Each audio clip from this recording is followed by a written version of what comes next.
हरि ओम। राधा कृष्ण राधा कृष्ण। कुछ बातें जीवन में ऐसी हैं, उन जीवन की शंकाओं को लेकर के कुछ बातें कही जाती हैं। जैसे मनुष्य के जीवन में अभाव रहता है, तो जिस किसी के भी जीवन में अगर अभाव है, वह अभाव महसूस करता है। तो अभाव महसूस करने का अर्थ है कि देहाध्यास है। पहली बात तो ये है, शरीर के साथ तादात्म्य में रहने पर ही अभाव का अनुभव होता है, कमी महसूस होती है। तो अच्छा, शरीर को लेकर के जो आवश्यकता रहती है, वो पदार्थों को, वस्तुओं को, घर मकान रुपया पैसा, इसको लेकर के ज़रूरत रहती है। अच्छा, ये ज़रूरत शरीर की होती है, पर शरीर के साथ तादात्म्य होने के कारण ये अभाव अपने को खलता है कि ये चीज़ें हमारे को होनी चाहिए। पर अगर ये हो, पहले तो है नहीं, तो इनके अभाव से दुख हो रहा है। तो दुख हो रहा है, इसका मतलब है कि तादात्म्य है शरीर के साथ। और अगर तादात्म्य शरीर के साथ मिट जाएगा तो ये दुख नहीं होगा। जो रुपया पैसा, धन संपत्ति, भोग पदार्थ हमारे जीवन में नहीं है, तो इनके न होने का दुख होगा नहीं, अगर शरीर के साथ तादात्म्य नहीं होगा तो। और दुख हो रहा है तो जरूर शरीर के साथ तादात्म्य है। तो शरीर के साथ जो तादात्म्य बढ़ा हुआ है, उसको ही दूर करना है, उसी तादात्म्य को घटाना है। यही जीवन का लक्ष्य है कि हम हमारे जीवन से जो दुख है हमारे जीवन में, उस दुख की निवृत्ति के लिए हमें उद्योग करना है, प्रयास प्रयत्न करना है। अब जैसे किसी के जीवन में अभाव है और वो अभाव को लेकर के दुखी है, और दुख मिटाना हमारे जीवन का उद्देश्य है। हमारे जीवन का उद्देश्य है कि हम हमारे जीवन में सुखी हो जाएं। और अगर मनुष्य ने अपने जीवन में दुख निवृत्ति नहीं कर पाई तो वो मनुष्य कहलाने लायक नहीं है, पशुओं में गिनती उसकी हो जाएगी। तो हम हमारे जीवन में अभावग्रस्त हैं, अर्थात हमारे जीवन में अभाव है कि हमारे जीवन में रुपया पैसा, भोग पदार्थ नहीं है, इसलिए हम दुखी हैं। तो मनुष्य इस दुख को दूर करने के लिए क्या प्रयास करता है कि ये हमारे जीवन में रुपया पैसा, भोग पदार्थ, इनकी वृद्धि हो जाए। तो इस वृद्धि करने के लिए इसकी वृद्धि में लग जाता है कि हमारे जीवन में रुपया पैसा, भोग पदार्थ, गाड़ी, घर मकान, ये सब की वृद्धि हो जाए, ये हमारे जीवन में पर्याप्त मात्रा में हमें उपलब्ध हों, हमारे पास पर्याप्त मात्रा में धन हो, पदार्थ हो, मकान हो। तो अगर ये पर्याप्त मात्रा में हो भी जाएं तो इनका भोग होगा, इसका सुख भोग होगा और अभिमान बढ़ेगा कि हमारे पास पर्याप्त मात्रा में सब कुछ है, हमें कोई अभाव नहीं है, तो हम संसार में सबसे सुखी इंसान हैं। यहाँ पे आकर के उसकी स्थिति बनेगी और उसका जो उद्योग होगा अभाव दूर करने के लिए, रुपया पैसा कमाएगा, और कमाने पर भी जिस कामना को लेकर के रुपया पैसा कमाएगा, जरूरी नहीं है कि वो उसकी कामना पूर्ति हो जाए। पैसा जीवन में कमाने का जो दायित्व होता है वो योग्यता के ऊपर होता है। हम कितने योग्य हैं, हम जितने योग्य हैं, हमारी योग्यता पर ही कमाई निर्भर करती है। हम हमारे जीवन में कितना कमाएंगे, जितना कमाने की हमारी योग्यता है। वो योग्यता मनुष्य को भगवान ने जन्म सिद्ध दे रखी है, वो योग्यता जन्म से ही प्राप्त है। इसी को अगर कहें तो प्रारब्ध कह सकते हैं कि प्रकृति से हमें जो शरीर मिला है, उस शरीर में जो जैसी योग्यता है, बुद्धि की जैसी योग्यता है, कार्य करने की इंद्रियों की जैसी क्षमता है, मन की जैसी एकाग्रता है, इन सब को लेकर के ही तुम कार्य में प्रवृत्त होगे, कोई कर्म करोगे और उस कर्म में जो जैसी योग्यता होगी वैसा तुम्हें संसार में कर्म मिल जाएगा और उसके अनुसार ही तुम्हें पैसा मिलेगा। जो जैसा कर्म करता है उसके अनुसार ही उसे वैसा फल मिलता है। तो कर्म तो योग्यता पर निर्भर करता है कि हम जो कर्म कर रहे हैं, हमारी उस कर्म को करने की ही योग्यता है, इसलिए हम वो कर्म कर रहे हैं। तो जो अभाव है हमारे जीवन में रुपया पैसा भोग पदार्थों का, वह अभाव तो हमारे कर्मों के अनुसार हमारी योग्यता पर निर्भर करता है कि हम कितने योग्य हैं, हम कितना कमा सकते हैं। उसके अनुसार ही हमें धन प्राप्त होगा और उस प्राप्त धन से हमारी आवश्यकताओं की पूर्ति होगी और अभाव की निवृत्ति होगी। तो ये तो निर्भर करता है हमारी योग्यता पर परमात्म प्रेम और देहाध्यास जो बढ़ता है, पदार्थों का भोग करने से, शरीर से सुख भोग करने से जो देहाध्यास बढ़ता है, इससे मुख्य दुख पैदा होता है। तो हमें हमारा देहाध्यास कम करना है, अर्थात हमारा जो देह के साथ संग हो रहा है, इस देह के साथ जो संग है उसको कम करना है। अगर ये कम हो जाएगा तो बाकी जो भी है शरीर से होने वाला दुख, वो दुख घट जाएगा। शरीर के द्वारा हमें दुख होता है, शरीर को प्राप्त होने वाले पदार्थों का दुख होता है। जो शरीर को सुख सुविधा है, उस सुख सुविधा में अभाव होता है, वही हमें दुख होता है। तो शरीर को होने वाले सुख दुख को दूर नहीं करना है, शरीर के संग से होने वाला जो सुख दुख हो रहा है, इससे हमें असंग होना है। और यही हमें प्रयत्न करना है, क्या कि हमें होना है निष्काम। और निष्काम होने के लिए क्या करना है कि निष्काम होने के लिए हमें करनी है सेवा। दूसरों के दुख को मिटाने के लिए, दूसरों की आवश्यकता पूर्ति के लिए, उनकी आवश्यकता पूर्ति में सहयोग करना है। जो हमें हमारे से अधिक दुखी दिखाई दे रहे हैं, हमें उनकी सहायता करके और निष्काम होना है। निष्काम अगर हम हो जाएंगे तो हमें हमारे जीवन में जो अभाव हो रहा है वो अभाव घट जाएगा। हमारे जीवन में जो अभाव हो रहा है वो क्या हो रहा है कि रुपया पैसा भोग पदार्थों का हमारे जीवन में अभाव हमें लग रहा है। तो वो अभाव क्यों लग रहा है? क्योंकि शरीर के साथ देहाध्यास है, शरीर के साथ तादात्म्य है चेतन का, और स्वयं चेतन स्वरूप है, परमात्मा का अंश है, ईश्वर अंश, जीव अविनाशी, चेतन अमल, सहज सुख राशि। तो वो जो सहज सुख राशि अपना स्वरूप है, वो सहज सुख राशि दुख की राशि हो रहा है, दुखी हो रहा है। तो हमें हमारा दुख ही तो मिटाना है। तो वो दुख जो मिटाना है वो दुख हो रहा है शरीर के संग से। तो शरीर के संग से जो दुख हो रहा है वो दुख कब मिटेगा?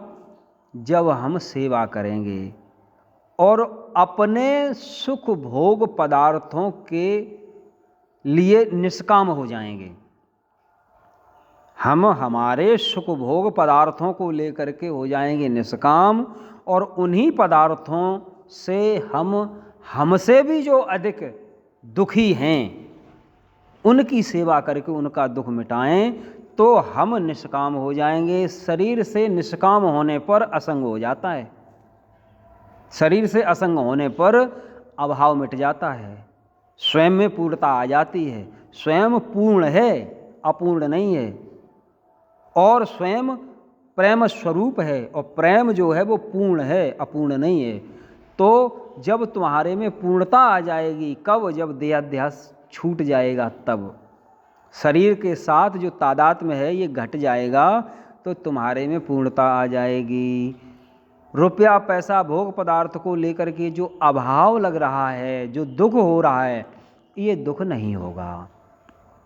और इसी दुख को दूर करने के लिए जीवन में प्रयत्न करना है।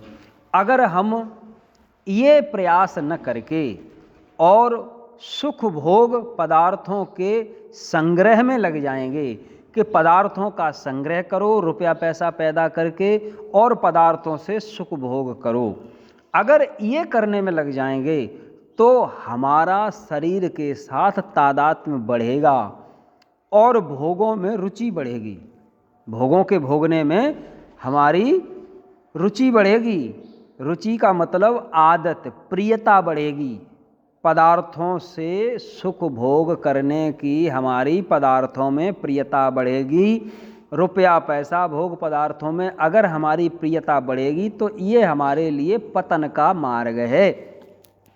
तो हमें हमारा पतन नहीं करना है, हमें सुख भोग और पदार्थों के संग्रह में, रुपया पैसा के संग्रह में नहीं लगना है। तो क्या करना है कि रुपया पैसा और जो कर्म कर्तव्य है, तो कर्म कर्तव्य हमें रुपया पैसा पैदा करने की नीयत से नहीं करना है। हमें कर्तव्य कर्म इसलिए करना है कि हम कुछ किए बिना रह नहीं सकते, और अगर हम कुछ न करके आलस्य प्रमाद में पड़े हैं तो ये आलस्य प्रमाद में रहना ये तमोगुण है। तमोगुण नरक में ले जाने वाला है। इसलिए हमें अकर्मण्य नहीं होना है। ये नहीं है कि साहब हमें कुछ करना नहीं है, हमें हमारा जीवन निर्वाह के लिए कर्तव्य कर्म तो करना ही है। ये आशा नहीं करनी है कि हमें फोकट में कहीं से कुछ मिल जाए तो हमें कुछ करना न पड़े और हम पदार्थों में सुख भोग करने के लिए पदार्थ मिल जाएं और रुपया पैसा फोकट में मिल जाए, कोई हमें दे दे तो हमारा अभाव दूर हो जाए, हमारी जो मुश्किलें हैं वो आसान हो जाएं। तो अगर ऐसा हम चाहेंगे कि हमें किसी से कोई सहायता मिल जाए, कोई रुपया पैसा दे करके हमें हमारी ज़रूरत की पूर्ति कर दे, और ऐसी हम आवश्यकता की पूर्ति चाहेंगे किसी से, तो फिर हम हमारे कर्म कर्तव्य से हाथ धो बैठेंगे। फिर हम क्या करेंगे? अगर हमारी आवश्यकता की पूर्ति कोई और कर देगा तो फिर हम क्या करेंगे? हम कुछ नहीं करेंगे, आलस्य प्रमाद में पड़े रहेंगे। तो ये आलस्य प्रमाद में रहना तमोगुण के बढ़ने की निशानी है, और तमोगुण के बढ़ने पर मनुष्य नरक का भोगी हो जाता है। आलस्य प्रमाद में पड़ा रहेगा तो चिंता शोक भय शरीर के निर्वाह की चिंता को लेकर के दुखी होगा। तो हमें हमारे शरीर निर्वाह की चिंता न करके और कर्तव्य कर्म करना है। कर्तव्य कर्म करने से तमोगुण से ऊपर उठ जाएगा, अर्थात हमें शरीर निर्वाह के लिए चिंता करने की जरूरत नहीं पड़ेगी और हम कर्म कर्तव्य को करके अपना जीवन निर्वाह करेंगे। तो हमारी तमोगुण से स्थिति ऊंची होकर रजोगुण में आ जाएगी। क्या कि हम कर्तव्य कर्म करेंगे तो जीवन निर्वाह के लिए, सुख भोग के लिए हम कर्तव्य कर्म नहीं करेंगे। इसके बाद जीवन निर्वाह हमारा होता रहे तो हमारा कर्तव्य कर्म सुचारू रूप से चलता रहे। अच्छा, उस कर्तव्य कर्म को करके और अपने जीवन का निर्वाह करना, यानी कि आवश्यकता पूर्ति से अधिक कुछ अपने लिए न रखना। जैसे हम हमारी आवश्यकता पूर्ति लायक और धन कमाते हैं, हमारे कर्म कर्तव्य से आवश्यकता पूर्ति हो रही है और उससे अधिक हमारे पास अगर सामग्री है, भोग पदार्थ हैं, तो उनका संग्रह नहीं करना है उनका हमारे से जो नीचे दर्जे के दुखी लोग हैं, जिनके पास पदार्थ वस्तुएं नहीं हैं, बचे हुए रुपया पैसा भोग पदार्थों का व्यय खर्च हम उन लोगों में कर दें जो हमारे से अधिक दुखी हमें नज़र आते हैं, तो हमारी स्थिति रजोगुण से भी ऊंची उठ जाए और हमारी स्थिति सत्वगुण में पहुंच जाए। सत्वगुण में जब स्थिति पहुंचती है तो हमें पूर्ण रूप से इंद्रिय विषयों का ज्ञान होने लगता है और इंद्रिय विषयों से असंगता अनुभव होने लगती है कि हमारे को बोध होने लगता है कि शरीर से हम असंग हैं। और तमोगुण के होने पर तो ये बोध ही नहीं होता है कि चेतन अमल सहज सुख राशि जो है वो शरीर से असंग है, ये तमोगुणी को अनुभव नहीं होता है। पर सत्वगुण में जो प्रवेश करता है उसे ये अनुभव होने लगता है कि वह शरीर से असंग है, इंद्रियों से उसे उन इंद्रियों के विषयों का बोध होने लगता है। और रजोगुण में इंद्रियों से विषयों का सुख भोग होने के कारण पूरी तरह साफ साफ इंद्रिय विषयों का बोध नहीं होता, ज्ञान नहीं होता। क्यों ज्ञान नहीं होता? क्योंकि इंद्रियां अपने विषयों में सुख भोग कर रही होती हैं, तो सुख भोग इंद्रियों का विषयों में होने के कारण इंद्रियों से बोध नहीं होता है उनके विषयों का साफ साफ। तो साफ साफ इंद्रियों को इंद्रियों के विषयों का बोध ही नहीं होता, रजोगुण में सुख भोग होता है। पर सत्वगुण में प्रवेश होने पर इंद्रियों से इंद्रियों के विषयों का बोध होता है और चेतन को ये साफ पवित्रता इंद्रियों के विषयों में नजर आती है।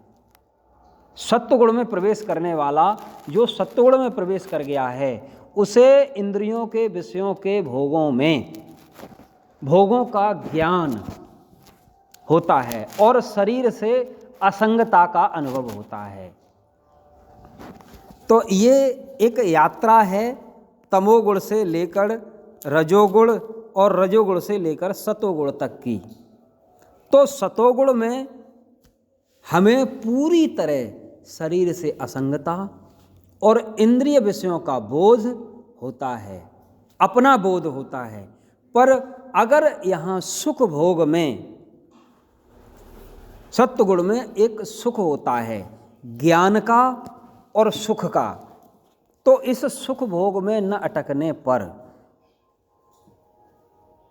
गुणों से असंग हो जाता है। तीनों गुणों से स्वयं असंग हो जाता है। तो असंग होने पर स्वयं की स्थिति स्वयं में हो जाती है